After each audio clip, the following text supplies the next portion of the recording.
Hey there, today I'll be showing you how to create a Databricks instance on Azure.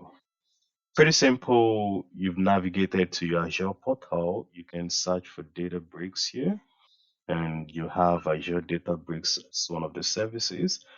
Then have one available, but I'm going to try to create another one now. That you're going to need to provide your subscription. You're going to need to provide your resource group. And let's say I want to add this to the Azure tutorials, and I'm using my same subscription one. And the workspace, so I need a workspace name, and I'll most likely just give this Azure tutorials. Let's leave it at that. Also, East US. And if it's tier one, if it's tier two, I think I'm just going to leave it the same for now. And on to the next, we have if the cluster connectivity, no public IP, couple of other stuff, especially on control of your data, manage disk if you want to use your own key. And I don't think there's anything to be changed here.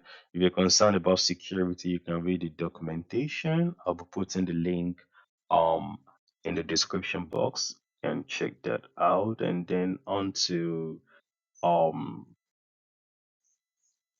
I think that's pretty much it. I can then review and create.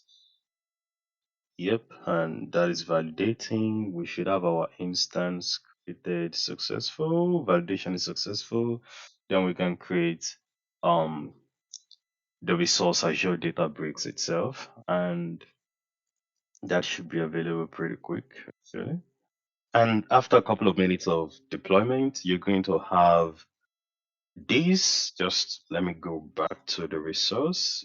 We can Azure Databricks, and you're going to have this created, and you have your main overview exactly like this. Now, you can copy this URL as it is your Databricks workspace has been created, and it might take a while for your workspace to be fully set up. So you should allow about 15 to 20 minutes for the entire setup to be completed. Even after the deployment is still complete, you might be seeing things like workspace, administrator not granted access or something. You just need to allow enough time for the workplace to be fully set up. But once that's set up, you can get the URL to your Databricks workspace here. You will find that when you click on the Databricks resource itself, and you find that under the overview. Once you click on that, you should automatically be logged into your Databricks workspace. And while I was setting that up, it was showing onboarding a couple of times.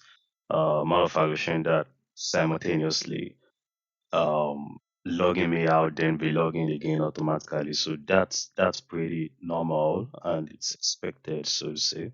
You might experience that a couple of times before the workspace is fully set up. And once you're done, you should have um your Databricks environment dedicated to you. You can create your compute here, which is what you most likely want to do first. You can come to workspace and connect say your GitHub repo. So let me try to do that.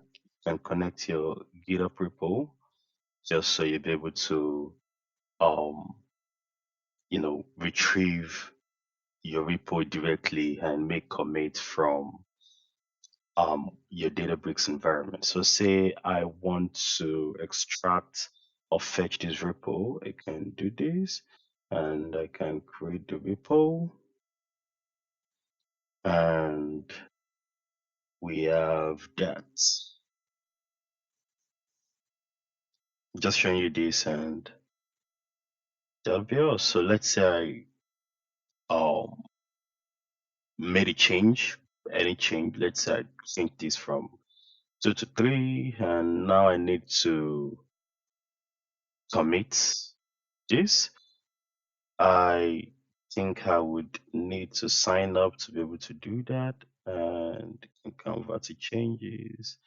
And here's my GitHub. Uh, of this, and I can give a commit message, say hello. I can commit and push. Yep, this is what I was expecting. So for you to be able to commit this, you need to set up Git integration, and you can do that in your user settings. Yeah, I knew how to do something to be able to make that commit. Yeah, so um, linked account here, so you can set up your Git provider. I will be setting that up with GitHub, and I can, use a personal access token, which is the recommended way to go. I can come over to my GitHub, sign in, get in. So all I need to do is just fetch an access token from my GitHub account and paste it here with my email, and that's going to grant me access. All right, creating a token is fairly straightforward. You can come down to developer settings, and then you should be able to say personal access tokens, and you choose token classic. Then you generate a new one, and then you can just say as Databricks, and expiration could be 30 days, and you can click all to allow to update commit status, deployment status, couple of stuff. And then I think that's pretty much all you need to be able to do there. What other permissions do we need to give this? I think that's pretty much all. Yeah, we can generate this token. Amexit.com, and then you use your tokens right here. And once you save these, you should be able to commit directly from your workspace repo just right here. So whatever change you've made here, say you now want to commit this, you should be able to do that directly. Say hello, and that should, let me create another branch just for this. We say your tutorial. Yep. And we should be able to, I hope I have, okay, yeah, that worked. We should be able to make the commits to that branch. And you have that successfully committed right from your Databricks workspace. Thank you all for watching.